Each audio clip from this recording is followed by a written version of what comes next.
कर्जतच्या फेरमतमोजणीला आयोगाचा green signal.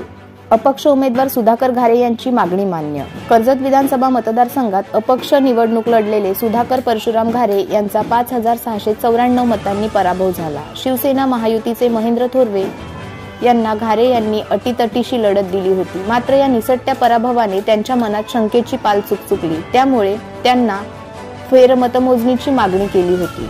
ही मागणी मान्य झाली असून आता कर्जत मतदारसंघात पुन्हा मतमोजणी होणार आहे. त्यामुळे या फेरमतमोजणीत काय निकाल लागतो याकडे सर्वांचे लक्ष लागले आहे. कर्जत खालापूर मतदारसंघातील जनता महेंद्र थोरवे यांच्या विरोधात होती. जनतेला बदल हवा होता, त्यामुळे मतदानाला उत्स्फूर्त प्रतिसाद दिला. कर्जत खालापूरमधील जनता आम्ही सुधाकर घारे यांना मतदान केल्याचे सांगत असताना निकाल वेगळा लागला कसा, असा प्रश्न सुधाकर घारे यांनी उपस्थित केला आहे. खोपोलीमध्ये मतदानाच्या दिवशी बोगस मतदान झाल्याचे निवडणूक अधिकाऱ्यांनी कबूल केल्याचा सुधाकर घारे यांचा दावा आहे. असे अनेक संशयास्पद मुद्दे दाखवून सुधाकर घारे यांनी निवडणूक आयोगाकडे फेरमतमोजणीची मागणी केली होती.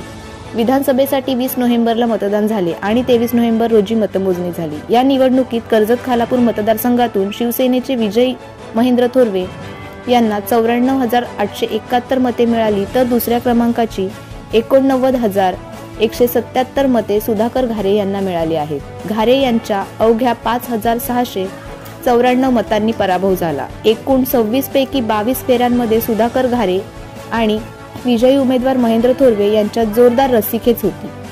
खोपोली नगरपालिका हद्दीत थोरवे यांनी आघाडी घेतल्याने खोपोलीत काहीतरी गडबड झाल्याचा संशय व्यक्त होत आहे. त्यामुळे घारे यांनी फेरमतमोजणीची मागणी केली होती. निवडणूक आयोगाने सुधाकर घारे यांची मागणी मान्य केली आहे. आता ही मतमोजणी कधी होणार आणि फेरमतमोजणीनंतर निकालात काही फरक पडेल का, याची सर्वांना उत्सुकता लागली आहे. खोपोली मानसी कांबळे यांची report. Subscribe now and press the bell icon. Never miss an update.